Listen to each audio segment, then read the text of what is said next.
Welcome back to the OIS Podcast. This week, Dr. Firas Rahhal is joined by two of his partners from ExSight Ventures, Michael Nissen and James Murray. The three colleagues talk about their converging paths that led to the formation of a fund focused on ophthalmology. Let's listen in and learn more. Hello, everyone. Welcome back to the OIS Retina Podcast. This is again Firas Rahhal, and I'm a partner at Retina Venturess Associates here in Los Angeles, and I'm a partner at ExSight Ventures, which is centered in New York City. And it so happens that today my two guests are my ExSight partners. These are both the guys that I work at ExSight with, and I'm not going to spend a lot of time giving the history. I'm going to let them give us some of the history because it's unique. In that both of these guys have completely different backgrounds. One of them has a background very similar to mine professionally, but we'll hear about their backgrounds and how they got to ExSight and the formation of ExSight, and then we'll talk a little bit about what ExSight is doing and how we're doing it. So let me start with, and by the way, it's Michael Nissen and James Murray, but I'm going to give them a chance individually to introduce themselves a little bit. We'll start with Michael. Michael is my longtime friend. We've known each other for over, I think, 25 years or in that neighborhood, doing ophthalmology and retina together in New York City. He's still practicing retina in New York City. He's on the faculty at Cornell and trains fellows there now for over 20 years. He happens to be one of my oldest friends, and he also is the founding partner of ExSight Ventures. Welcome, Michael. How are you? Great, Ross. Thanks for the introduction. And pretty much you've said much of what I wanted to say already, which is great. I'll just add that 22 years ago, I was your student of visual retina surgery. So Dr. Rahhal taught me everything I know. After, say, 15 years of working in private practice in Manhattan, I built up a busy solo retina practice and very involved with the fellowship training at Cornell. I realized that I'd actually built a business and that I actually was interested in the business of medicine. And essentially my private practice was a startup. And so I started searching around for other business opportunities within ophthalmology. And after a lot of searching, a lot of talking to business people, many of them patients, I settled on venture, at which point I flew out, visited an OIS meeting, and got a sense of the amazing opportunity within ophthalmology. And thinking about it, venture, I think, was very appealing to me because as a surgeon, you're on the line. You make decisions in real time. You can prepare as much as you want, but then you have to make the decisions while you're in surgery. And I think venture feels very similar. You work, you prepare, you study, you talk to people, but in the end, you have to make decisions that have real impact for your investors and for your portfolio companies. So venture felt like a good fit. At that point, I realized I needed another ophthalmologist, and immediately Dr. Rahhal popped into my mind. And I jumped on a plane, and it took about, I'd say, 15 minutes of explaining the idea to Firas till he bit in a big way. And that's been one of my very best decisions, I guess my best decision so far. And starting out this company, Dr. Rahhal has limitless energy and knows everybody, which you all know listening to this because many of you know him. We can't walk through a room at a meeting without stopping to talk to every single person, which has not only been great for ExSight, but is also a lot of fun. And so Firas joined. At the same time, I'd already been introduced to James, who had been moving in this way for a long time. He'll give you more detail, but moving toward venture for a long time and was very like-minded. The three of us started working together, and we sourced our seed funding and started ExSight Fund number 1. And that's about 6 years ago at this point. So we've moved through several funds, and we're a tight team. It's a lot of fun working together. We are the managing member of ExSight, and I'll pass it over to James for his version of how he came to join. Before I bring James in, I want to let people know that your description of venture and surgery, just so people know the backstory, Michael is unequivocally a thrill seeker. He also likes really fast cars. And I don't know his latest thing, but might be hanging upside down from an edge of a sharp cliff. I don't know. But Michael likes the thrill of decision making, and he's really good at it. And he takes that to some of his recreational activities too. I'm not sure which is the chicken or the egg, but you like making tough decisions. I know that about you for a long time, and it is what makes you a great surgeon and a great venture capitalist now in your second hat. And thanks for coming on.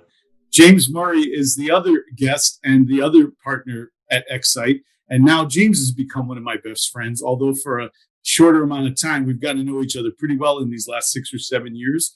We spend a ton of time together. Obviously, we're on the phone several times a week. And until this pandemic year, we're in person meeting together all the time in various parts of the country, different meetings. And James is a lawyer by background in education. He came out of law school, I think, right into the business sector, but I'm going to let him tell us more about that. James, you went to law school. What brought you to venture, and was that always in the plan? And did you ever actually practice law in the traditional way? Yeah, so thanks. It's a circuitous route, so it's great to be on after watching and listening to many of the podcasts. And after COVID's over, I can't wait to get together in person with you guys. But yeah, my circuitous route. So I'd always wanted to go to law school, and I'll won't bore you guys with the background, but somewhere around my second year of law school, I wanted to do a very specific and niche type of practice, which was international corporate arbitration. And so I realized that was going to require more schooling and or additional work and then perhaps getting into that many, many years down the road, somewhere around my second year. So I started to rethink, what path I wanted to go down. And I very much enjoyed some of the business classes I'd taken, much to my surprise, the securities law classes, and thought that might be an opening, being in New York, a big financial hub. I started networking with a bunch of friends, and right around that time, I was introduced to some guys that had a startup asset management firm, and it was very startup. I was introduced to them, and it was a ragtag group, and they had cobbled some things together, and they said, "Hey, we're looking for someone to do some legal work this summer. How about you come in?" And so I did. And, my friends were all working at big firms, and here I am carrying my own laptop in and kind of working on a ledge. But that firm took off and very quickly became much more professional. Attracted some really top tier talent, and grew their assets under management substantially. And not long after that, I was asked to be the trader. Now, I should say that part of the reason that I chose to go to law school is because I'd historically been afraid of finance and numbers, and it was not my forte. And now here I am, right, a VC in a life science firm. And so around that time, I became the trader, figured that out fairly quickly. It was a lot of fun. It was through 2008, 2009. So learned on the fly how to trade options. And then ultimately what happened after 2008, 2009, that firm suffered some setbacks with investments and the financial collapse. And consequently, though, it was an opportunity for me. As many of the investment professionals left for greener pastures, I was offered the opportunity to work with some of our portfolio companies, and many of them were quite early stage as well. And that firm invested and made hundreds of investments into, they weren't venture class investments, but they were very early stage companies. And I really enjoyed it, and then kind of around, I don't know, I was 30 or so, I looked and said, okay, what's next in my career? And I kind of took stock of all the things that I had enjoyed, right? I'd enjoyed being at that startup firm and the startup nature of it, working on various areas and not specialized, really contributing to the outcome. And then working with those portfolio companies, one of which I'm still on the board of today, in trying to contribute and help the outcome. So I said, okay, I want to go into venture. That's what I like, and just threw myself into it. I started networking a ton around the city, and fortunately, people in in the space are very open to newcomers. The tech community here was burgeoning at the time and growing, and we were looking to do more traditional tech investments. And we were talking to people with deep domain expertise in that area. And, much like anything in life, you kind of know right away whether or not you guys are going to vibe. And it's going to be, it's a professional marriage. Right? You're going to be involved for 10, hopefully longer than that, 10 plus years or so. And it just wasn't working out. And right around that time, I was introduced to Michael, and through some other kind of serendipitous factors, ophthalmology, and came to look into it as a complete skeptic because, right, here's venture. It's very hard as a place to invest. Now you want to go into life science, which by some measures is more difficult and challenging. The biology is hard, as somebody advised me when we started this. And and then you want to go early stage, and then you want to focus on one little area of the body. Suicide. Yeah, that's it right here. And I talked to another friend that's I won't mention his name here, but he's a big, well-known name in life science venture capital. And he said that, hey man, I support what you want to do, but I think you're nuts doing this. and here we are 6 years later. So that was kind of my circuitous route to being a VC specialized in ophthalmology. I didn't know that history about the friend. I'm glad you didn't tell me that even 2 years ago. Certainly 2 years ago, that might have thwarted some of this. James, the legal part of it, I know because I'm a member, you bring so much to the table because of that, even though you're not practicing law in the classic sense. What about for you? Where do you feel that has helped us or helped yourself in this space? Where does that come into play, including for portfolio companies, let's say? Yeah, absolutely. So I'm frequently asked this question because, you even asked it, right? How much did you ever practice? Do you practice? I would say at any point in my career, it's been 80-20, 20-80 practice versus non-practicing, because the law is involved in so many areas, particularly in one so regulated like life science and venture capital. And at no time have I ever regretted that path, because I actually asked a VC also during that networking phase when I figured out what I wanted to do when I grew up. I'm an attorney by training. Is that going to serve me well here? I'm afraid it won't. And he said, no, absolutely, because it's the legal education is one in which it teaches you to think critically and issue spot. And that's exactly what we do, right? We look at a company, we think critically about the technology and the science, and you guys are so much better at that than I. But then thinking through all the issues, we play devil's advocate. And then how do you structure that investment, right? The legal documents that are associated with that. And what are the regulatory minefields that you might get into? And I think the legal education and training serves me very well in that. I think it helps what I bring to the table here and otherwise. I'm still an active member of the bar. I'm chair of the New York City Bar Emerging Company and Venture Capital Committee. We work on a bunch of emerging issues in both venture and technology. It's kind of at the intersection of all of those things. We're working on something that's kind of hits the nexus of what we do and part of the genesis of ExSight, which is how to bring investment dollars to bear and to work with projects that may be charitable in nature, and the Cystic Fibrosis Foundation did that years ago with Vertex, and they found a way to innovate there. And we've seen that in a number of companies and technologies that we've looked at as well. So I think the legal background is extremely useful. Not to mention that I think it saves us some money on the legal fees. Definitely.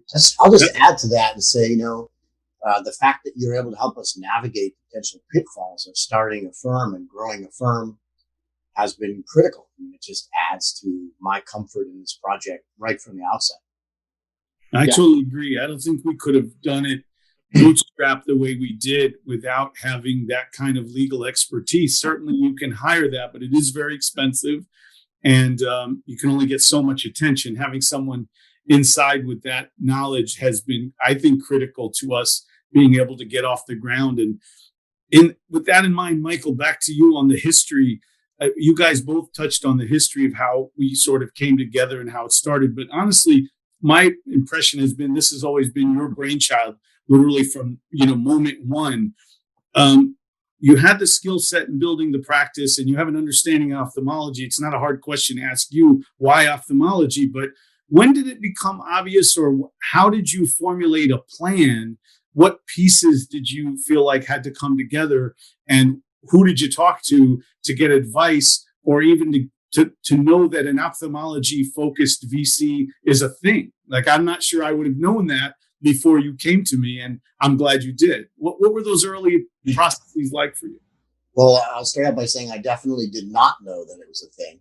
Okay. And as I sort of formulated the idea for ExSight, and at first I didn't really know what I was formulating, and it took years of discussion with business people and patients, and ultimately the group of business people and fund managers who introduced me to James, who are also investors, and with a leader of a family office who also helped us to start the fund. And it took a lot of people's input, and I think really only at the time I came to talk to you about it was the actual idea clear in my head.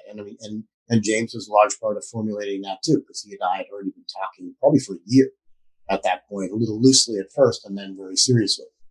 So I will say that once it did actually start to come together as a crystallized idea, it happened very quickly. It did. And I do remember our dinner in Beverly Hills. Actually, the Retina Society was going on down the street that year. And I thought, man, this is an awfully long way for Michael to go to get me to buy him a dinner. This guy's committed. What a great evening and pitch. And thank God you did. Let's talk about the current ExSight. So you guys have given us some of the history. I know the history, of course, but it's always good to hear your perspective, because I wasn't there in those first moments with you when you thought about it. What's the current structure we can share with the audience about how we're built, who does what? There's some unique aspects to that. Maybe some is very common to other groups. The current structure is that the three of us are the managing members. We have several advisors who are very important to us, but who we bring in as needed. When we started this, people said, well, how can two full-time practicing doctors be involved in this and give it their all? And how can you guys work at a distance? And clearly the glue to the whole thing is James. James Agree. Keeps us focused and brings us together. We put a lot of energy into it, and it's a pleasure to do so. And a heck of a lot of our time outside of our practices. But James keeps it moving in the right direction. That's critical. We have very regularly scheduled calls, which we almost never miss every week. And we supplement those with calls as needed. That's important. Usually it's the three of us, but sometimes it's with advisors, and often it's with companies that we're talking to. But those calls really are very regular for many years now. And we use business software to communicate in a real-time basis. And one of the things I found very satisfying, as a doctor, you're the product. If you're not working on a patient at that moment, you're not really working. You may be working in the business of the practice and there are other aspects, but you're not really doing the generative work of your business. But with us, someone's always working. So if I have a week where I have a lot of emergency surgeries, you guys are looking at prospective portfolio companies and talking to people, and vice versa. And I'd say, as time goes on, we come to know and trust each other so much and know how each of us works. We've been able to divide and conquer a little more, but never without being in touch at least 3 times a week on a call. And it's really worked. And I don't think our investors question our ability to communicate any longer. They know we're working on this all the time. We communicate with them. We have quarterly communications and annual investor calls where we discuss our portfolio companies and how they're doing. We talk with our companies regularly. It's really worked.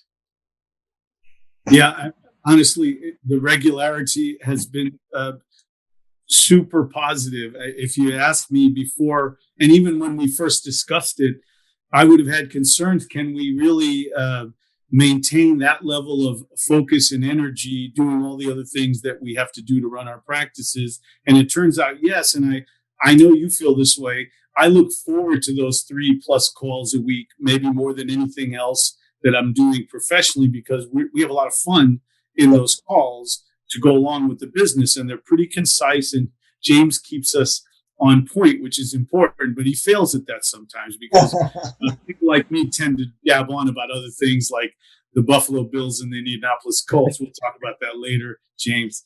James, what about you? Anything to add about how we function at this point with regard to structure and or use of other services, advisors, et cetera? Yeah, absolutely. So, and I'll take the opportunity tonight to kind of digress as well. But I'll first answer that.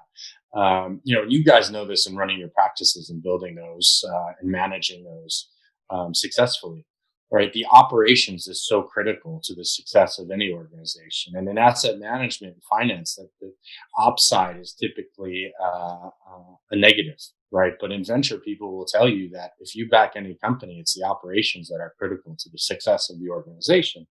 And, I think I benefited from working in some of the operational capacities during those early days of that startup fund I was at, right? To see how critically important those functions are in facilitating things, and then bringing that experience to ExSight when we started, right? And facing that challenge. We're in 2 different time zones. You guys are busy at practices all day. So how can we make this work? And we did so with those regular calls. And, you guys taking time out and for us, keeping us up late on Tuesdays and Wednesdays, and us getting you up early on Saturdays. So it comes full circles. But that regularity, I think, has really helped us move forward because it imposes those deadlines, and we always have something to talk about and to move on.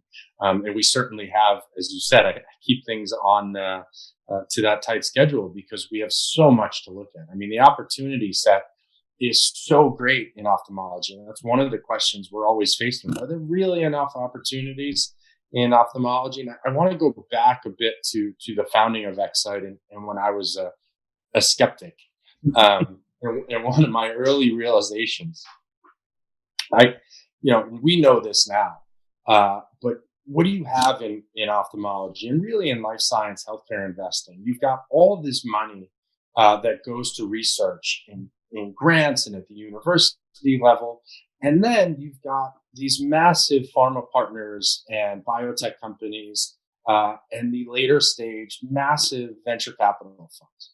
But there really are a lack of those early stage investors, right? So people call it a lot of things, right? The valley of death, the missing middle. And the larger funds need to invest a lot of money to move the needle, right? $30 million. And we'll get to this later on the capital efficiency and what we look for. But what was the key realization to me was that you can diversify within even ophthalmology from seed. We were having recent conversations about a tech spin out at the university level to a smaller Series B, right? That was our first investment in RetroSense. $6 million Series B catalyzed an acquisition and moved that asset forward. And there are really ways to invest efficiently and without spending or investing $30 million into a seed round or a Series A. That I think is our opportunity set, right? The unmet need in ophthalmology innovation.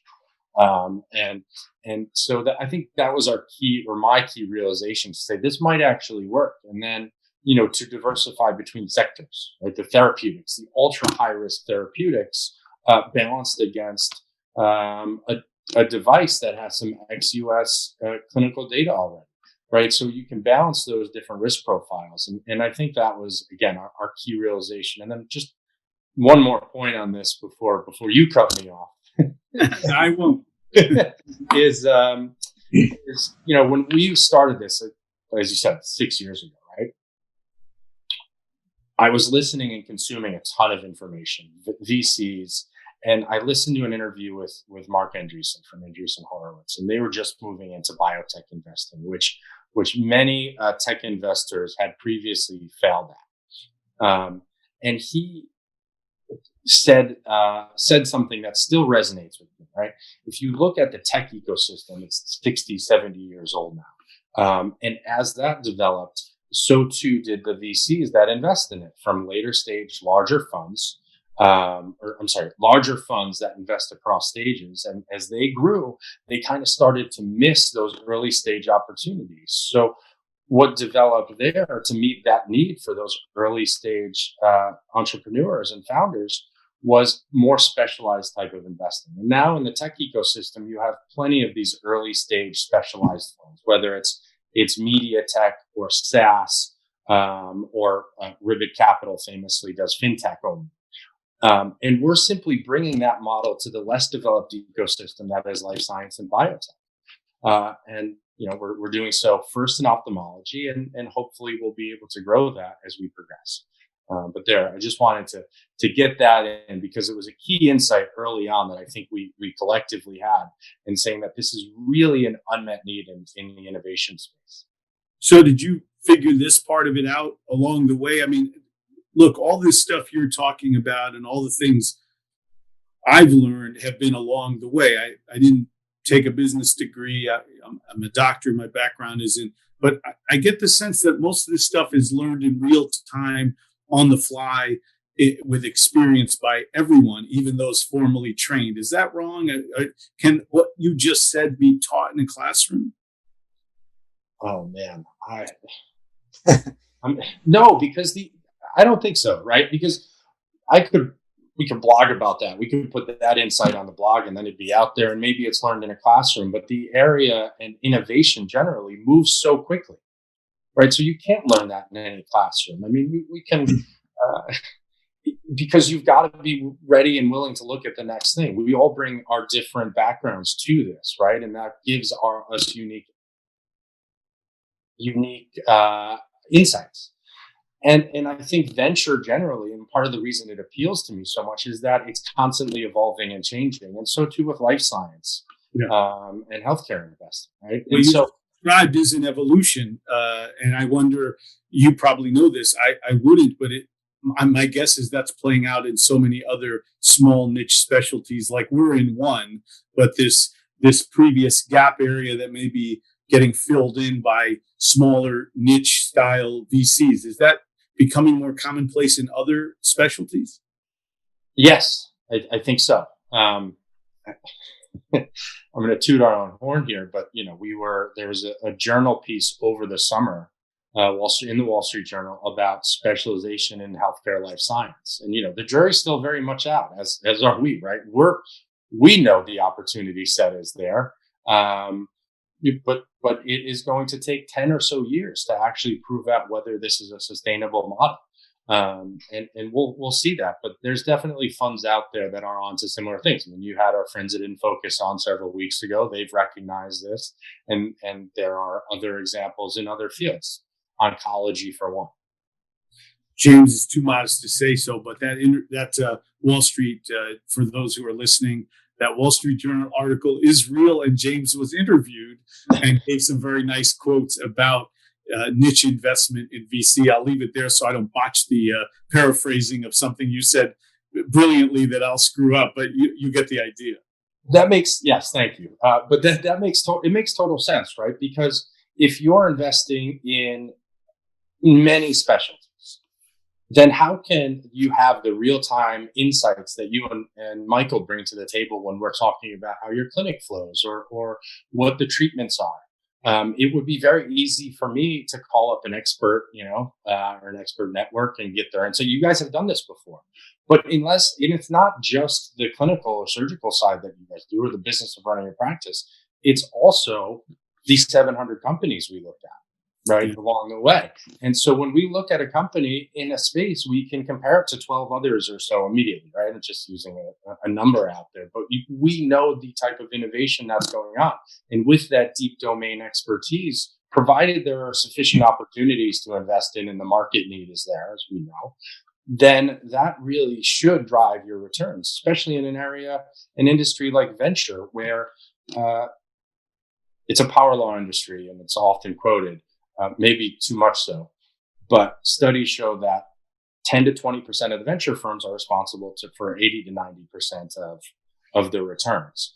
And how do you get those returns? You get them by access to the best opportunities. And you have to do that by knowing what you're doing, right? So very early on, we were welcomed into a deal, and we'd been talking to that company for a while, and they were very gracious because we did not have the sum that we thought we would have. And they let us in because of your expertise, your reputations, and our MO. And they put us on that press release of that financing. And I think that really propelled us because of that domain expertise that we could bring to the table, even though we had a very small, modest, inconsequential check size. Yeah, point well made. Let's move to talk about some of the investments, the strategies. You mentioned balancing, in this space, everyone asks, are you investing in drugs, devices, or diagnostics? We, of course, do all, but in various stages. How would you describe our strategy there? Is it just catch as catch can? You're the one who kind of balances our portfolio companies with each other. Yeah. So, I just touched upon weighing those ultra high risk preclinical therapeutic assets versus a device or a diagnostic that might have some human data. So I think that's an important way to balance out the risk profiles within the portfolio. And then early, defining the stages and what we look at. We mentioned seed stage to Series B. So in our world, that means how much data do you have and have you been able to generate so far? And how comfortable are we getting involved there? And for that, I look to you guys and the investments that you source through your network and the brand that you've been very critical in establishing through this platform and being on the stage and in this podcast. But I think you need to look at, and that's why the eye is so compelling, because there are so many opportunities within both stage and sector. Michael, similar question, but maybe slightly different for you.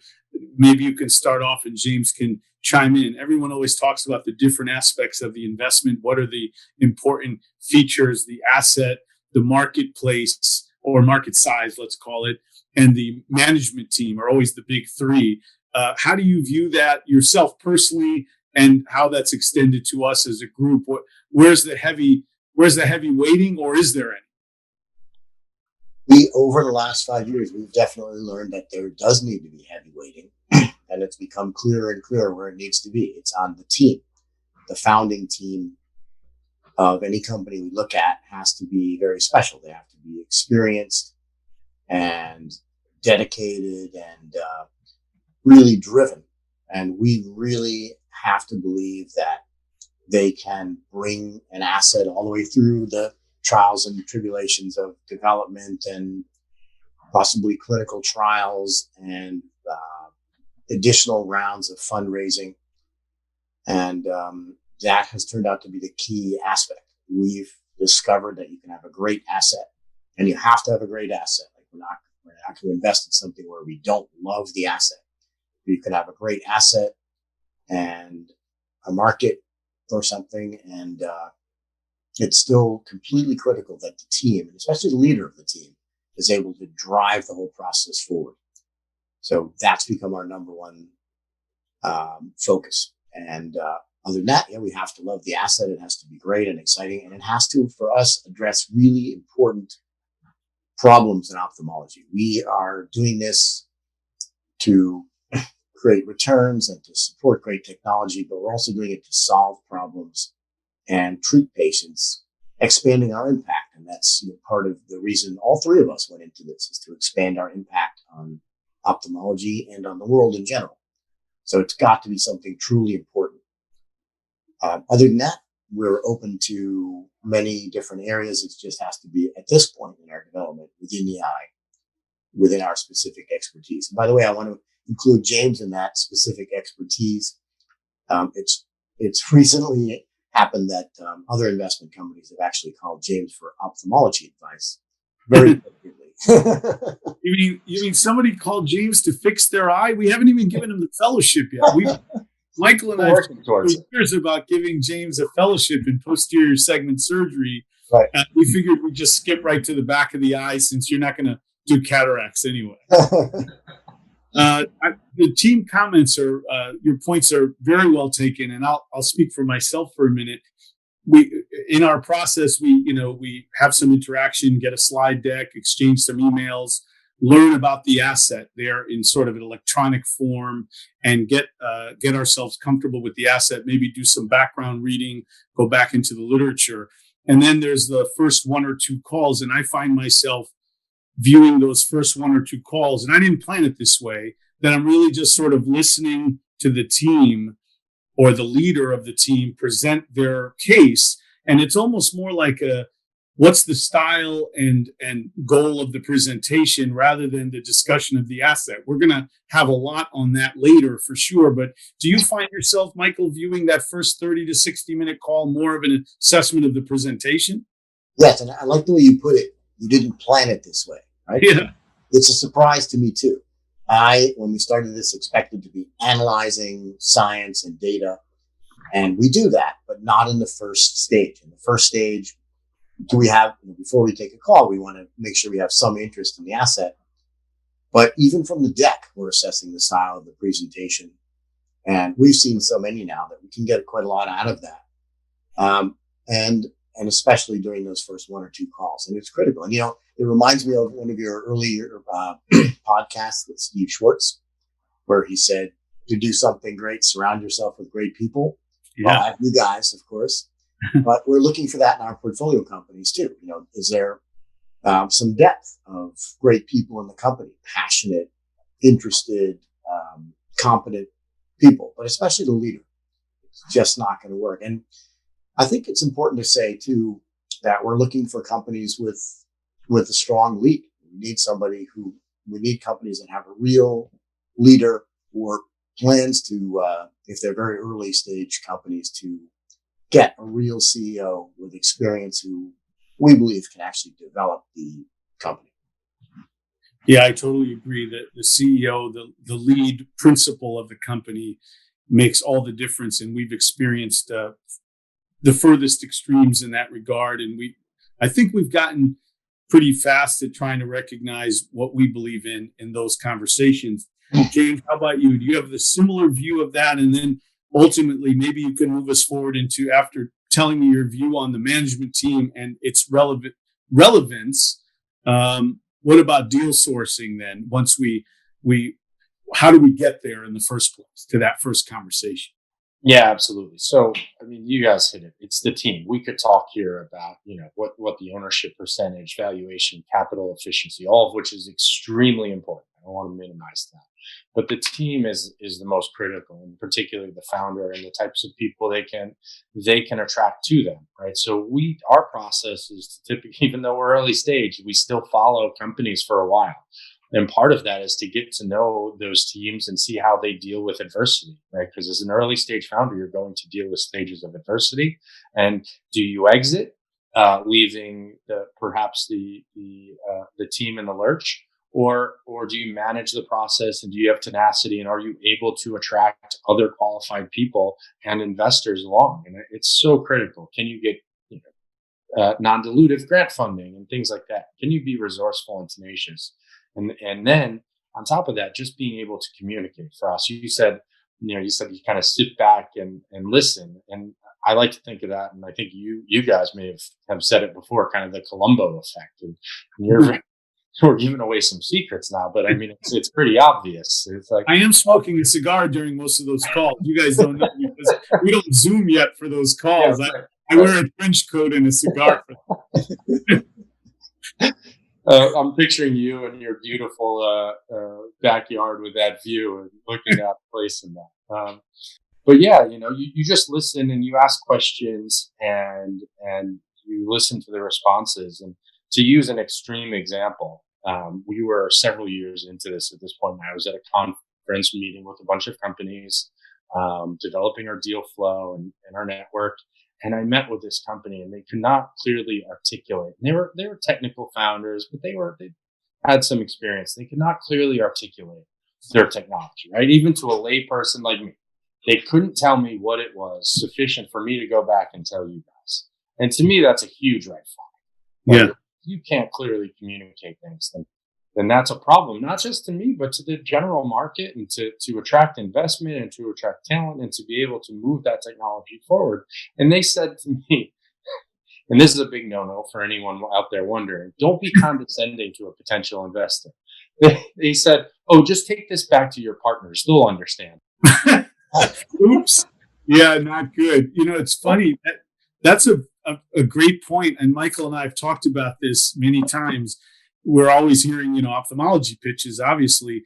If we can't feel like we can can it into a 2 to 3 minute cohesive presentation to one of our colleagues in the OR while we, get ready to do a case to get their interest or their opinion, then it hasn't been presented that well to us. We should be able to encapsulate it in a few minutes. And there's a lot of them.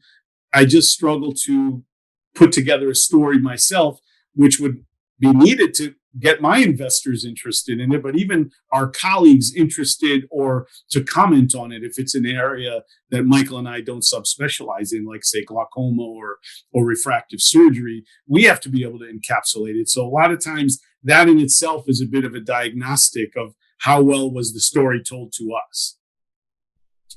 Exactly. And it's a good initial test, right? Because as you guys said, what we've seen at this point is volumes of these. We've taken an insane amount of pitches in early meetings, and other people have referred to this, and there was a bit of a buzzword in venture a few years ago, right? Pattern matching, right? And all we're doing is we're just looking for those types. And I think at this stage, we know what a successful CEO looks like.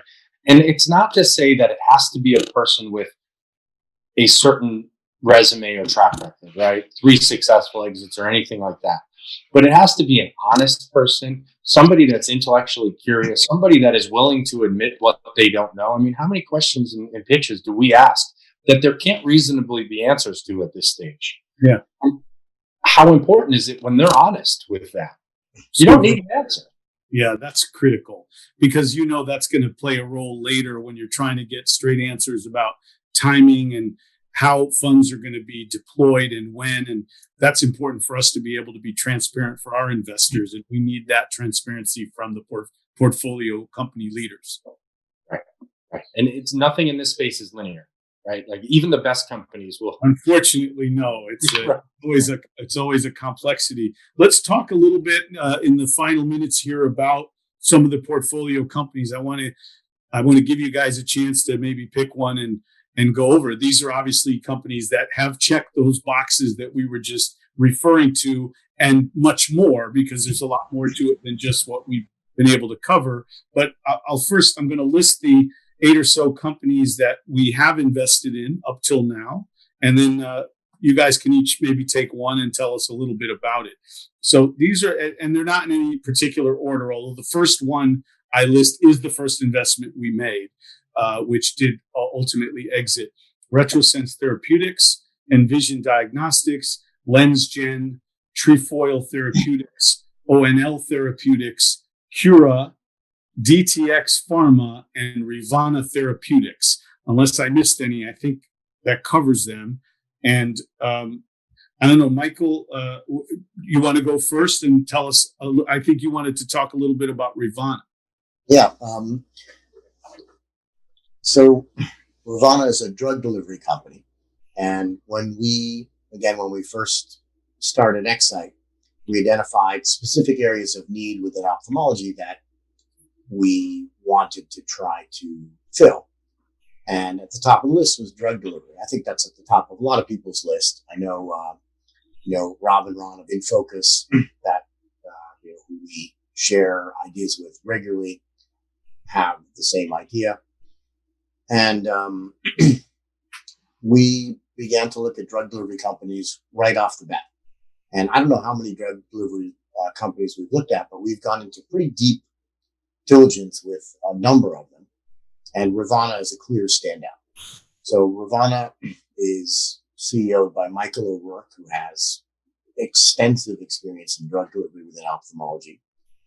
And Michael has a technology out of Queen's University in Belfast that is designed to release either large and small molecules into the back of the eye and into other parts of the eye potentially. But the focus right now is on delivering large molecules to the back of the eye. The technology is a bipolymer system with a proprietary cross-linking technology that works especially well because it limits the denaturization of the proteins that we need to deliver. And at this point, they are able to deliver at least 4 months worth of large molecules to the back of the eye. And they're able to tailor the design of a prospective implant to the size of the drug, the dosing need, and the potential duration. And it's pretty spectacular. And, one of the things that struck us right off the bat in our conversations with Michael and his team is, number one, the depth of the team and the fact that they were able to take our questions. And by the time we talked to them, we really had a lot of ideas of what we needed to know. And each conversation back and forth over a long period of time was just better and better. They were able to talk to us and discuss the design of the implants and incorporate thoughts we have. And, posterior segment injection is something we have a lot of experience in. Plus they have other advisors who have a massive amount of experience and just a clear standout. So we ultimately invested with them and we led their financing round, and James put together a great syndicate around the financing. We have all three venture companies in ophthalmology that we work with at this point. We have InFocus, we have Visionary, and others. And it's great. It's incredibly satisfying, and things are moving forward well with the company. And just really one of our great investments. Nirvana is one of those unique examples. And unique, again, we invest in a small percentage of the companies we've been pitched. As James has mentioned, the denominator is huge. One of the unique places where we thought that the scientist was beyond a home run and the CEO was beyond a home run, the rest of the management team was beyond a home run. So, when you talk about team, this is really an all-star team of people who apparently also work very well together, which is critical. And they do so they do so, across many, many miles, right? The company's in Northern Ireland, the innovation and the science takes place in Northern Ireland. And Michael and Mike are in Florida and in North Carolina, respectively. And they make that work. And you can absolutely do that as we do, with technology, right? And that's, not a block. It's a great point. Of course, Michael O'Rourke is the Michael, and the Mike is Mike Nass, just to give proper credit there. Mike has been a great addition to that company and is helping tremendously. We'll have to, when the pandemic eventually lets us, road trip to Northern Ireland, I think is appropriate for the ExSight partners. What do you think? I'm waiting for that pint of Guinness. Yeah. So what we wanted to, I think, give you a chance, James, to go over another company that we're very excited about, DTX. What can you tell us about DTX Pharma in background or in what their activities are right now? Yeah, so where to start with this one, right? Because the technology is so cool and it is science so far beyond my layperson ability to clearly articulate, but I'll do my best just because it's something that we're so excited about and it fits into our thesis. So Michael described one way of that we invest, which is to say, what space do we want? Do we think is right for innovation? And there was sustained release technology. But another way is to filter different opportunities through our thesis and to be opportunistic, right? And this was one. We think that the eye is such an attractive area for innovation and investment because it is, for us, what is your term? Anatomically sequestered. Yes, unique anatomic sequestration. Right? Exactly. And it's easy to access, and there's a quick feedback loop, a relatively quick feedback loop. And so it becomes a good proving ground for a lot of emergent technologies. So whether that's gene therapy or stem cell therapy. And with DTX, they have It is an RNA-based therapeutics, which as a general class have a tremendous amount of promise. But the challenge there is that this class of medication faces two problems. One is that there's an inefficient cellular uptake, and then there's rapid clearance from circulation. So obviously the eye doesn't deal with that area, but it becomes a good proving ground for this type of technology. And so one of their early indications, and I think it's their furthest along, is in retinitis pigmentosa, which is how it came to our attention. And that, I think it hits on a lot of the things we've already talked about and how that was sourced and our thesis and the team there, right? So Jeff Friedman, one of the other investors who eventually joined the team as an early COO, was a co-investor with us in RetroSense. And that's how we came to know him. And he reached out to us and said he learned about this great technology and had this great CEO, brilliant CEO. And so we looked at it, and we looked at it 18 months or so before we invested. And again, super early. I want to pause. Did I do it? How did I do explaining the technology? Should I? Brilliant. Great. It's a complicated technology. Actually, it's hard to put into like a minute. So you did a great job. Good. Well, that's it's as articulate as I can be about it without doing it a disservice. So good. Efficiency works well with that. So Jeff has been great, and it's really kind of talking about the team requirement that we look for, right? Artie does not have 30 years of experience. He doesn't have many exits under his belt, but he's a brilliant scientist and innovator, and he really managed to bring this along to a stage. And he met Jeff, and he had, he was able to bring him on not just as an investor, but as I mentioned, as COO to kind of round out that type of expertise that he needed, and didn't think he could do it all himself, right? And I think that's so critically important for anybody, whether it's scientific or on the management side, is just to, as we've done, kind of complement our own skill set and surround yourself with good people. And I think, just talking a bit about our process and through those 18 months and getting to know the companies through different meetings. And I think we met with them at 5 or so different meetings, and independently and together. And we'd actually passed on the Series A initially. It just was, I think at the time, for where we were in our fund life cycle and the amount we had to invest, we weren't comfortable with the risk profile, because even though we're early, we're still, we only have so many investments we can make out of each fund, and we even look for some de-risking. But then they were able to raise a much larger Series A than we'd initially thought. They brought on Lilly as an investor, who's been great in being able to move this around. And they also did something that's so critically important to any investment. And I mentioned that one of their lead indications is in retinitis pigmentosa to kind of prove out the technology.